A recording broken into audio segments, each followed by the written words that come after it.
Olá, pessoal! Bem-vindos ao canal Fé, Filosofia e Cultura, onde nós abordamos assuntos relacionados à religião, à filosofia e à cultura de maneira geral. Meu nome é Caroline Zanardo. Eu gostaria de convidar você que não é inscrito no canal a se inscrever, ativar o sininho de notificações, compartilhar este conteúdo com os seus amigos, deixar o seu like, o seu comentário, que são atitudes muito importantes para que este canal se torne cada vez mais relevante e alcance o maior número de pessoas possível. Muito obrigada a todos pela compreensão. Hoje a gente vai continuando, a falar sobre o livro do Eclesiástico, que nós já começamos e comentamos anteriormente. Hoje a gente vai continuar, então, a falar sobre esse importante livro. Finalizando já, então, hoje, Hoje a gente vai para a etapa final desse importante livro. Verdadeira e falsa sabedoria. Há homem hábil que ensina muita gente, mas que é inútil para si mesmo. Outro é esclarecido e instrui a muitos, e é agradável a si próprio. Aquele que afeta a sabedoria nas palavras é odioso. Ficará desprovido de tudo. Não recebeu o favor do Senhor, pois é desprovido de toda sabedoria. Há um sábio que é sábio para si mesmo, e os frutos de sua sabedoria são verdadeiramente louváveis. O sábio ensina ao seu povo, e os frutos de sua sabedoria são duradouros. O homem sábio será acumulado de bênçãos. Aqueles que o virem o louvarão. A vida do homem conta poucos dias, mas os dias de Israel são inúmeros. O sábio herdará a honra no meio do povo, e o seu nome viverá eternamente. Conselhos. Meu filho, experimenta tua alma durante tua vida. Se o poder lhe for nefasto, não lhe o des, pois nem tudo é vantajoso para todos, e todos não se comprazem nas mesmas coisas. Nunca sejas guloso em banquete algum, não te lances sobre tudo que se serve, pois o excesso no alimento é causa de doença, e a intemperança leva à cólica. Muitos morreram por causa de sua intemperança. O homem sóbrio, porém, prolonga sua vida. Então, aqui fala sobre a questão da sabedoria. Tem pessoas que são hábeis para ensinar muita gente, que às vezes elas acabam instruindo a muitos, mas tem umas que são inúteis para si mesmas e outras são agradáveis a si próprio.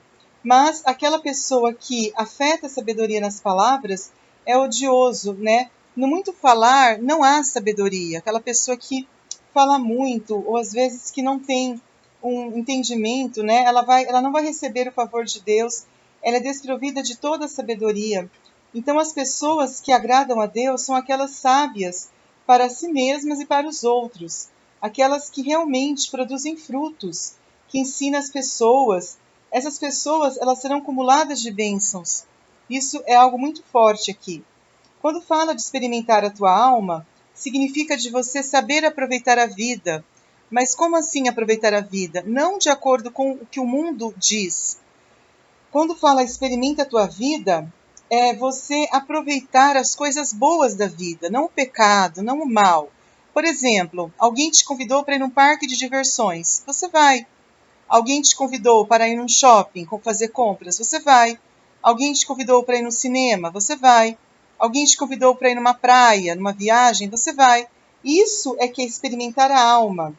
Agora, não você ser uma pessoa poderosa, uma pessoa afamada, uma pessoa que quer as honras e as glórias mundanas.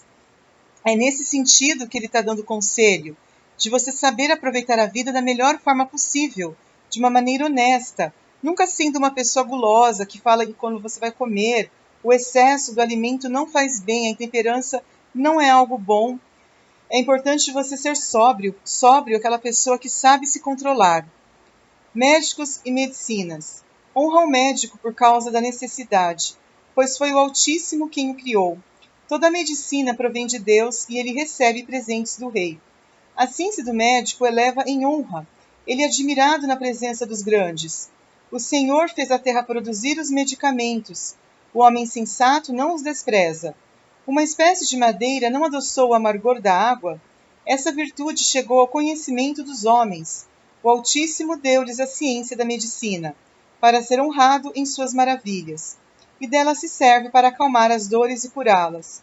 O farmacêutico faz misturas agradáveis, compõe ungüentos úteis à saúde e seu trabalho não terminará, até que a paz divina se estenda sobre a face da terra. Meu filho, se estiveres doente, não te descuides de ti, mas ora ao Senhor que te curará. Afaste-te do pecado, reergue as mãos e purifica teu coração de todo o pecado. Oferece um incenso suave, uma lembrança de flor de farinha. Faz a oblação de uma vítima gorda. Em seguida dá lugar ao médico, pois ele foi criado por Deus. Que ele não te deixe, pois sua arte te é necessária. Virá um tempo em que cairás às mãos dele, e eles mesmos rogarão ao Senhor que mande por meio deles o alívio e a saúde ao doente, segundo a finalidade de sua vida. Aquele que peca na presença daquele que o fez, cairá nas mãos do médico. Então aqui fala, né, que os médicos e medicina são fundamentais para a vida humana, né? Honrar o médico por causa da necessidade. Quem criou o médico e a medicina, ela vem de Deus. A ciência do médico o eleva em honra. Ele é admirado, ele fez a terra, o Deus, para realmente produzir os medicamentos, né? As pessoas sensatas, elas não desprezam. Às vezes a pessoa, ela tem resistência, né, a médicos, a medicinas, a medicamentos, mas fala que isso aqui foi criado por Deus. Então, na verdade, o Altíssimo deu a ciência, né, aos homens, a ciência da medicina, para ser honrado. E isso serve para acalmar as dores, para curar as dores, inclusive. Não é algo banal, não é algo que foi feito à toa, é feito para melhorar a saúde, né? Sobre a questão do farmacêutico, né? O farmacêutico, ele faz ungüentos, faz misturas agradáveis, o seu trabalho não terminará, compõe ungüentos úteis à saúde, então até que a paz divina se estenda sobre a terra. Então fala que quando você estiver doente, você não é para se descuidar, é para você orar a Deus, é para você buscar a cura, principalmente através do médico, oferecer um incenso suave, fazer uma oblação, purificar o coração do pecado e dar lugar ao médico, porque como eu falei, ele foi criado por Deus, que a arte dele é necessária e às vezes você vai cair nas mãos dele e ele vai rogar a Deus para que te cure, porque essa é a finalidade, né? Moderação no luto. Meu filho, derrama lágrimas sobre o morto e chora como um homem que sofreu cruelmente. Sepulta o seu corpo segundo o costume e não descuide de sua sepultura. Chora-o amargamente durante um dia por causa da opinião pública, e depois consola-te de tua tristeza. Toma luto segundo o merecimento da pessoa, um dia ou dois para evitar as más palavras. Pois a tristeza apressa a morte, tira o vigor, e o desgosto do coração faz inclinar a cabeça. A tristeza permanece quando o corpo é levado, e a vida do pobre é o espelho de seu coração. Não entregues teu coração à tristeza, mas afaste-te e lembra-te do teu fim. Não te esqueças dele, porque não há retorno. De nada lhe servirás, só causarás dano a ti mesmo. Lembra-se da sentença que me foi dada, a tua será igual, ontem para mim, hoje para ti. Na paz em que o morto entrou, deixa repousar a sua memória, e conforta no momento em que exalar o último suspiro. Então aqui fala que você tem que ter uma moderação no luto.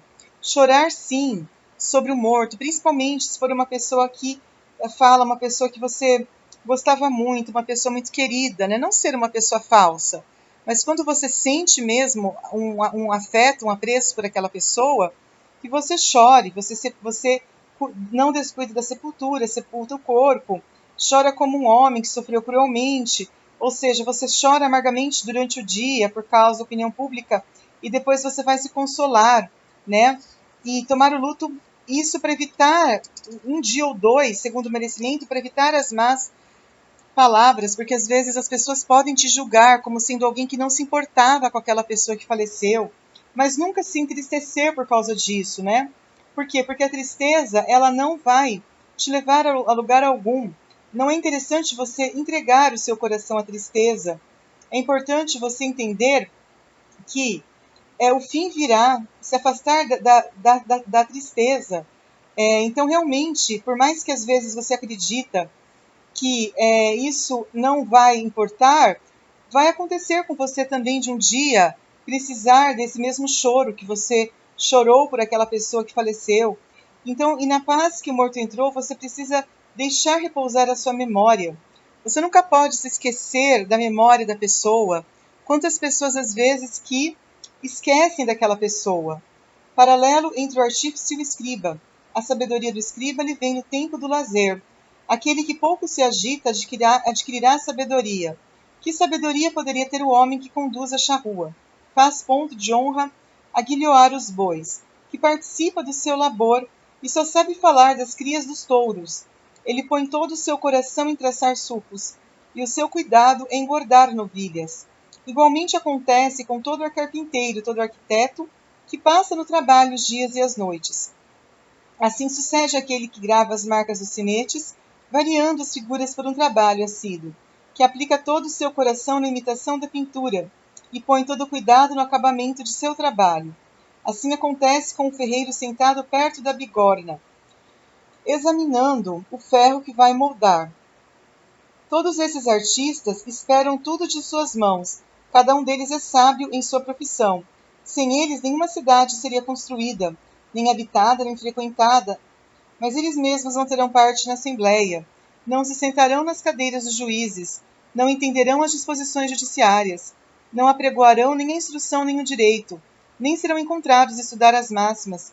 Entretanto, sustentam as coisas deste mundo, sua oração se refere aos trabalhos de sua arte, e eles aplicam sua alma e estudam junto à lei do Altíssimo. Então, aqui fala sobre aqueles artistas, né, que trabalham, assim fala de pintores, de arquitetos, de carpinteiro, pessoas que trabalham, que colocam o seu coração nessas artes, na pintura, que se dedicam a esses trabalhos né, de arte, aqui como está falando. Essas pessoas, elas são sábias, sem elas nós não teríamos as construções, a arquitetura, cidades construídas, habitadas, frequentadas. Por quê? Porque eles fazem com que tudo isso seja possível, eles fazem com que as coisas do mundo, no caso seria principalmente as construções, sejam possíveis, né? E eles realmente se aperfeiçoam nisso, eles fazem todo o trabalho dedicado a isso. Então, nós não podemos, a gente tem que entender que eles têm toda uma dedicação ao trabalho artístico, eles realmente fazem isso de acordo com a lei do Altíssimo, né? Então, o trabalho deles é abençoado por Deus. O sábio procura cuidadosamente a sabedoria de todos os antigos e aplica-se ao estudo dos profetas. Guarda no coração as narrativas dos homens célebres e penetra ao mesmo tempo nos mistérios das máximas. Penetra nos segredos dos provérbios e vive com o sentido oculto das parábolas. Exerce o seu cargo no meio dos poderosos e comparece perante aqueles que governam. Viaja pela terra de povos estrangeiros, para reconhecer o que há do bem e do mal entre os homens. Desde o alvorecer aplica o coração à vigília para se unir ao Senhor que o criou, e ora na presença do Altíssimo. Abre sua boca para orar e pede perdão de seus pecados. Pois se for da vontade do Senhor que é grande, ele acumulará do espírito de inteligência. Então ele espargirá como uma chuva palavras de sabedoria e louvará o Senhor em sua oração.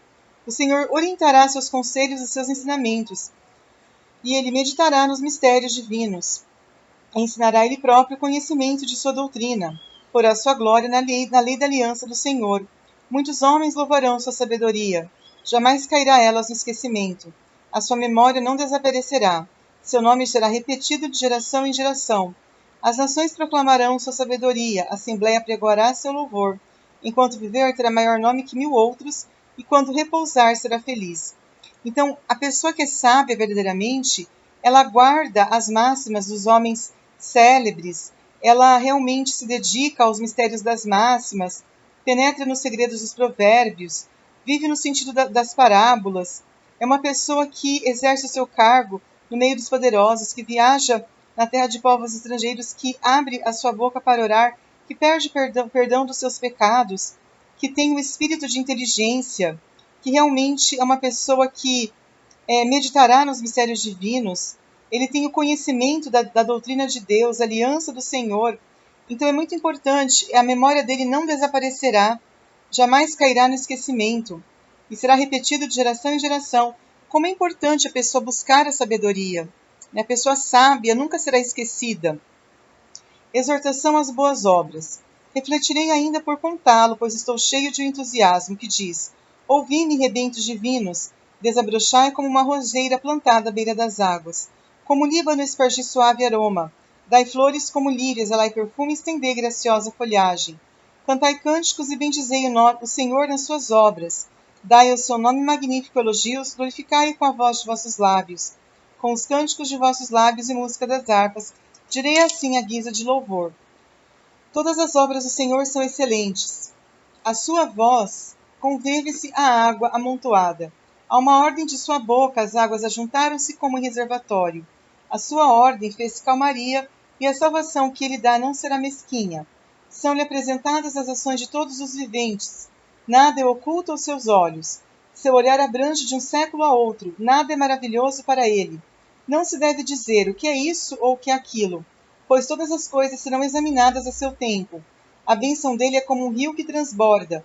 Como o dilúvio inundou a terra inteira, assim a sua cólera será a sorte dos povos que não o procuram. Assim como ele transformou as águas em aridez e ressecou a terra, e o seu comportamento é determinado pelo deles. Assim, em sua ira, seu comportamento é motivo de queda para os pecadores. Assim como os bens desde o princípio foram criados para os bons, assim os bens dos males o foram para os maus. As coisas mais necessárias da vida do homem são a água, o fogo, o ferro, o sal, o leite, o pão da flor de farinha, o mel, a uva, o azeite e o vestuário. Todas essas coisas são bens para os fiéis, mas tornam-se males para os ímpios e os pecadores. Há espíritos que foram criados para a vingança. Aumentaram seus tormentos pelo seu furor. No tempo do extermínio manifestarão sua força, e apaziguarão a fúria daquele que os criou. Fogo, granizo, fome e morte, tudo isso foi criado para a vingança, como também os dentes dos animais, os escorpiões, as serpentes e a espada vingadora destinada ao extermínio dos ímpios. Todas essas coisas se regozijam com as ordens do Senhor, e mantêm-se prontas sobre a terra para servir oportunamente. E chegando o tempo, não omitirão uma de suas palavras. Por isso, desde o princípio estou firme em minhas ideias, refleti e escrevi. Todas as obras do Senhor são boas. Ele põe cada coisa em prática quando chega o tempo. Não há razão para dizer, isso é pior do que aquilo, porque todas as coisas serão achadas boas a seu tempo. E agora, de todo o coração e com a boca, cantai e bendizei o nome do Senhor. Então, as obras do Senhor, todas elas são boas. Não existe imperfeição. Não se deve dizer o que é isto ou aquilo, né? Tudo será examinado a seu tempo. O olhar de Deus abrange tudo, nada é oculto para ele. Nada, vamos dizer assim, é oculto aos seus olhos. Ele está olhando, a bênção dele é como um rio que transborda. Então, realmente, e ao mesmo tempo, a cólera dele será a sorte dos povos que não o procuram. Então, realmente, os bens foram criados para os bons, e os bens dos males para os maus.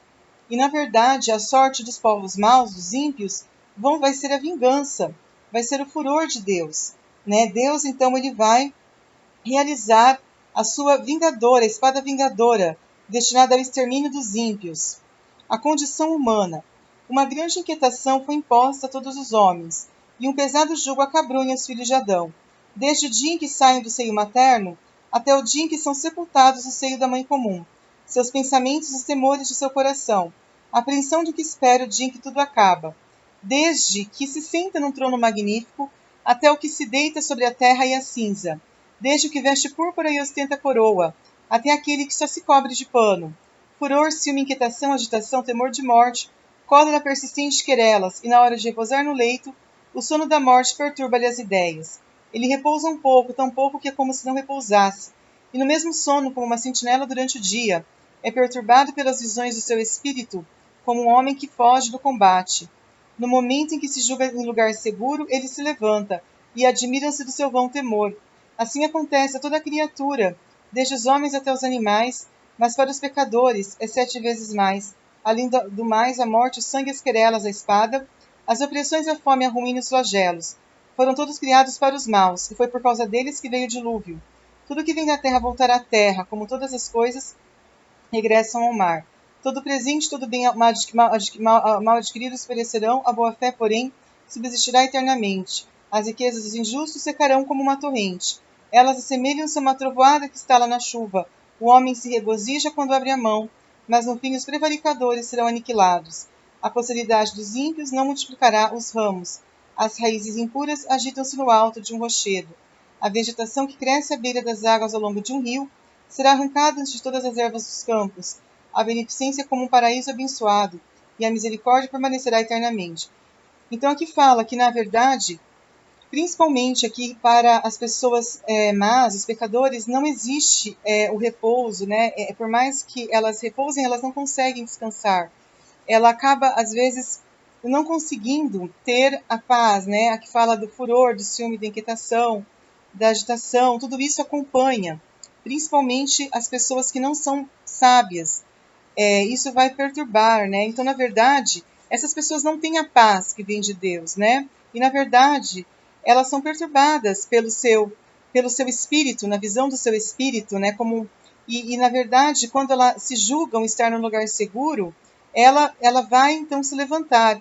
Então, isso, para os pecadores, é muito vezes mais que fala, né? Além da morte, do sangue, né? As opressões, as ruínas, tudo o que acontece foi criado para os maus, e é por eles que veio. Então, tudo isso, né, esses problemas que assolam a humanidade, não foi criado para as pessoas boas, não foram criados para os homens bons, foram criados para os homens maus. Eles merecem tudo isso, por quê? Porque eles é que fazem tudo errado. São eles são eles que são a causa de todo o mal que existe no mundo. São eles que são a causa de toda a maldade que existe no mundo. Eles não têm vergonha na cara. Sabe aquela história da vergonha na cara? Eles não têm. Porque eles são pessoas que não têm o temor a Deus. Então, tudo isso foi criado para os pecadores, para os maus, né? As opressões, a fome, a ruína, e não para os bons. Então, realmente, esse mal, ele vai. Não é justo, então, que essas pessoas boas que sofrem por causa das pessoas más, elas aguentem isso por muito tempo, porque fala que eles vão perecer, que a riqueza dos injustos, elas vão secar. Na verdade, eles não vão, eles acreditam que eles vão durar para sempre, que ninguém está vendo nada, mas como que ninguém está vendo nada? Está escrito aqui que eles vão um dia pagar por isso? Não tem como eles acharem que tem alguém que está ignorando eles, que tem alguém que está fazendo vista grossa. Não, o fim, eles serão aniquilados, eles vão ser acabados. Eles não vão, essas pessoas más, elas não vão durar para sempre, ao passo que os bons, a boa-fé, ela vai subsistir eternamente. Então, como que pode alguém achar que o mal, ele vai prevalecer? Como que o justo, né, ele pode, às vezes, ficar com medo dos maus, ficar com medo das pessoas iníquas, ficar se sentindo mal com elas, sabendo que isso não vai durar para sempre, como está escrito aqui, né? A beneficência, aquilo que os maus fazem, eles mesmos vão pagar, eles vão colher o que eles estão plantando. Se eles estão vivendo na maldade, eles vão colher isso um dia. Olha como isso é sério, não vai ficar de graça. Deus não vai simplesmente olhar para eles e vai falar assim, não, é assim mesmo, não. A posteridade dos ímpios não vai multiplicar. Eles vão ser arrancados, eles vão sumir, ao passo que a beneficência ela vai subsistir eternamente. A misericórdia de Deus ela vai permanecer para sempre. Mas para quem que ela vai permanecer? Para os pecadores? Não. Ela vai permanecer para os homens bons, para os homens dignos. Para essa gente que não vale nada, tchau, tchau. Beijinho, beijinho, tchau, tchau, né? Esquece. Game, tipo assim, esquece. Não tem como ter, não tem como ter algum tipo de convívio entre os homens maus e os homens bons. Isso não faz sentido. Biblicamente falando, isso aqui não é uma brincadeira, está escrito aqui. Então não adianta os ímpios acharem que eles vão viver para sempre, que eles não vão pagar pelo que eles estão fazendo. Aqui está muito claro, falando que eles vão pagar caro por isso. Se não é aqui, é numa outra vida, mas não tem por onde escapar. Porque ele fala que esses castigos aqui, que fala, cólera, tal, foram criados para os ímpios, para os pecadores, não foram criados para os justos. Os justos não têm que arcar com o pecado que eles cometem, que são coisas que não dá nem para você mencionar, de tão absurdo que é. Então a gente tem que entender que isso aqui é um ensinamento que ele deve ser levado para a vida inteira. Ele deve ser levado para a vida inteira. Então não tem como o pecador achar que ele vai passar despercebido, incólume. Ele não vai passar. De bem a melhor. Doce a vida do operário que se basta a si próprio. Vivendo assim, encontrará um tesouro. Os filhos e a fundação de uma cidade dão firmeza a um nome, mas é mais estimada que um e outro uma mulher sem mácula. O vinho e a música alegram o coração. Sobre um e outro, porém, prevalece o amor da sabedoria. A flauta e a harpa emitem um som harmonioso. A língua suave, porém, supera uma e outra. A graça e a beleza são atraentes para o olhar. Mais do que uma e outra é a vegetação dos campos. Um amigo ajuda seu amigo no momento oportuno. Mais do que um e outro, uma mulher ajuda seu marido. Os irmãos são socorro no tempo da tribulação. Mais do que eles, porém, a misericórdia liberta. O ouro e a prata são bases sólidas. Um bom conselho, porém, supera uma e outra. As riquezas e as energias elevam o coração. O temor do Senhor sobrepuja umas e outras. Nada falta aquele que teme o Senhor, e com ele não há necessidade de outro auxílio. O temor do Senhor é como um paraíso abençoado. Ele está revestido de uma glória que supera toda a glória. Meus filhos, não leves nunca uma vida de mendigo. Pois mais vale morrer que mendigar. Quando um homem olha para a mesa de outro, sua vida não é realmente vida, na obsessão do alimento, porque se nutre dos víveres de outrem. Mas o homem moderado e educado se acautela contra isso. Na boca do insensato a coisa mendigada é doce, mas nas suas entranhas arderá um fogo. Então aqui fala o quão importante a pessoa ter uma autonomia, né? Nunca levar uma vida de mendigo, nunca ficar implorando para alguém alguma coisa, mas vale morrer do que mendigar. Nunca é importante, muito interessante você ficar olhando para a mesa dos outros. Isso não é vida. Isso não há vida nessa obsessão do alimento. Não há vida nisso. O homem moderado e educado se acautela contra isso. Ao contrário, no insensato, isso acaba sendo normal, entendeu?